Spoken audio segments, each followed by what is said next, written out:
Usually I would say this in a fun and joking way, but in all honesty, today's episode deals with very serious, very sad, and very scary topics. This is, without question, the darkest, most emotional episode of Game Theory to date. Just be warned, this episode gets intense.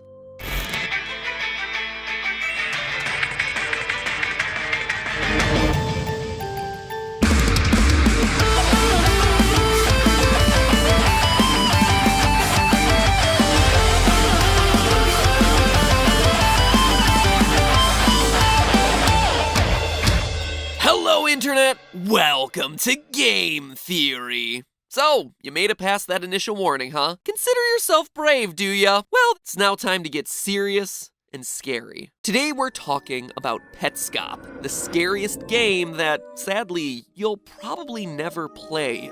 You see, 5 months ago, March 12th, 2017, a brand new YouTube channel began uploading Let's Play videos of an incomplete PlayStation 1 style game entitled Petscop. The person playing, who never introduces himself but we'll call Paul since that's what he names his save file, simply says that Petscop is a game that he found, and that he's uploading videos of it to prove that everything he's been saying about this game is real. This is just to prove to you that I'm not lying about this game that I found. He starts it up and it immediately feels like Pokemon. Our mission is to collect quirky little creatures called pets. Not by battling them, but rather by solving puzzles. For instance, one pet named Wavy is a rain cloud, so you catch its water droplets in a bucket. Another, named Pen, hides on a keyboard and you have to use a treadmill to match its notes. Janky Fanfare blats out every time a new pet is added to your collection.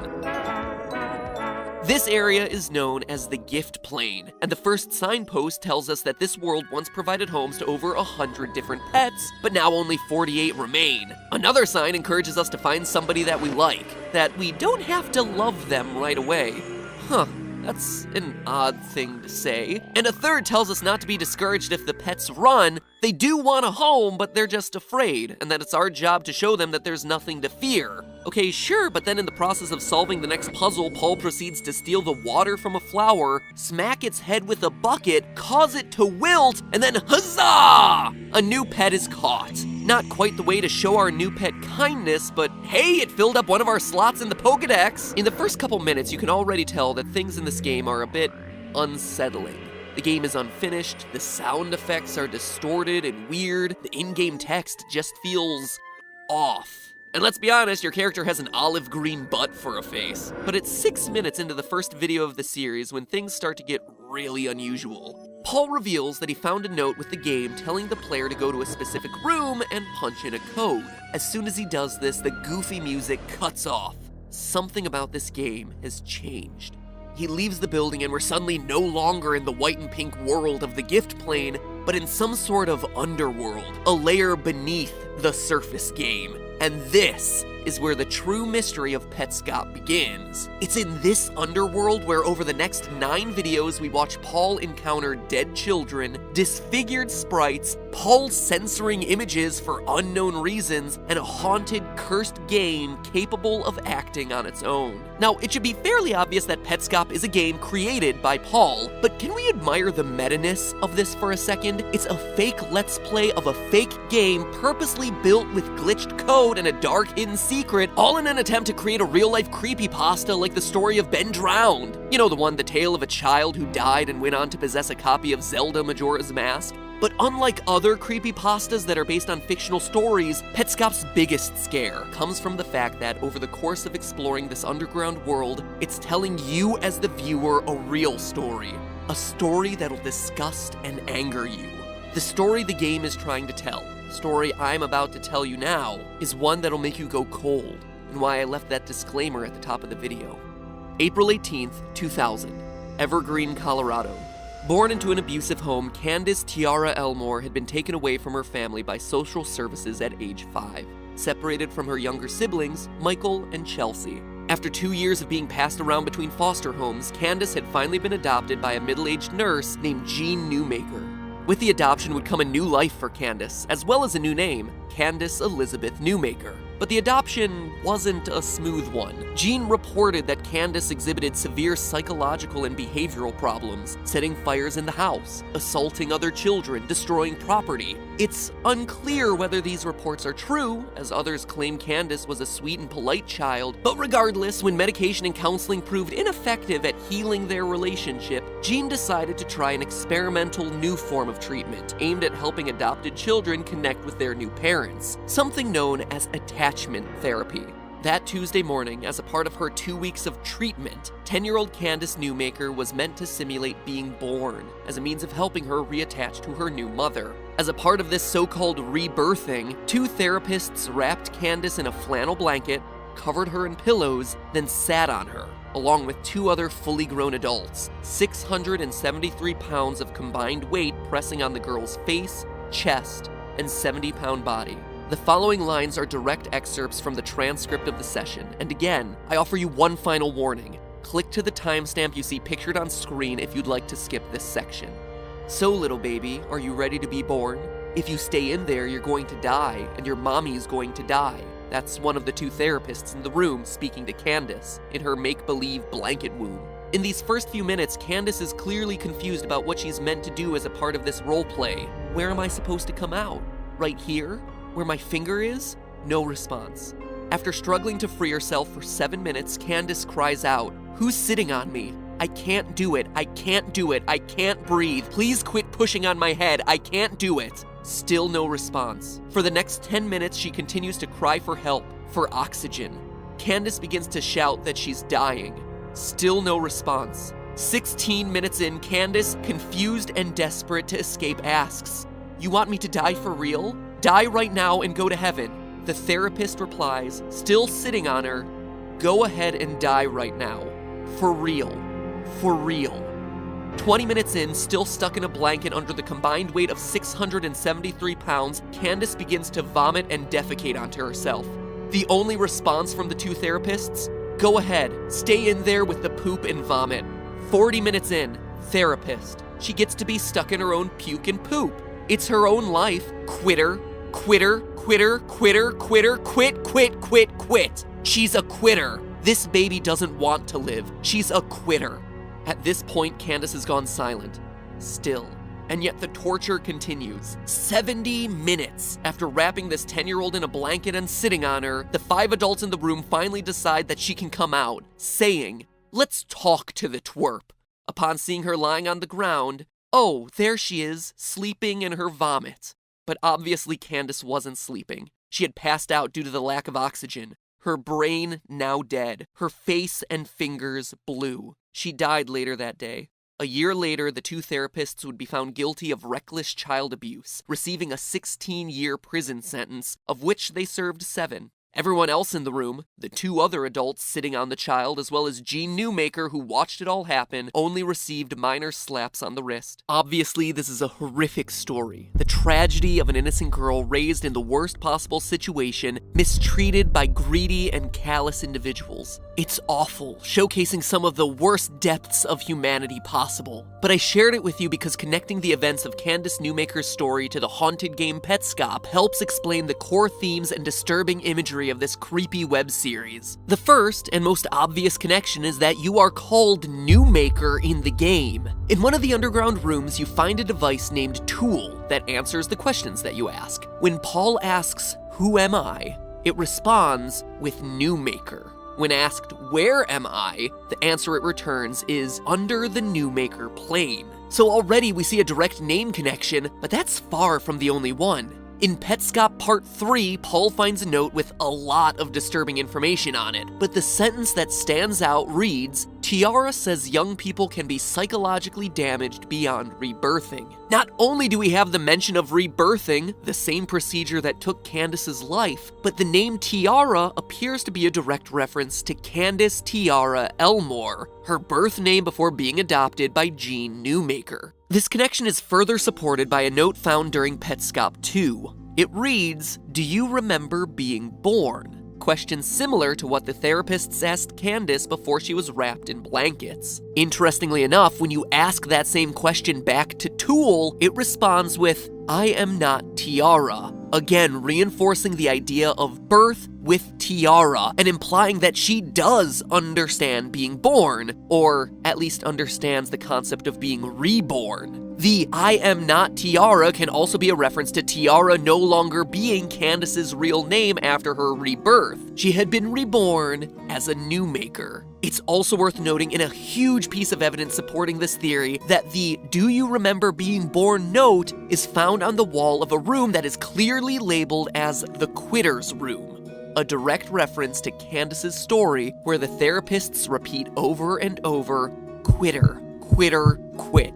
There are also other smaller name parallels as well. For instance, Petscop was supposedly made by the company Carolina, a completely made-up game developer. Candace is born and adopted in the state of North Carolina. Candace in real life also had a brother named Michael, and there just so happens to be a child's tombstone in the game with the name Michael on it. And of course, the name Candace is only one letter off from one of the pet names in the game, Randus. That last point also brings up one of the recurring themes that we see present throughout Petscop: the parallels between the pets and children. Because in the game, you can actually catch both.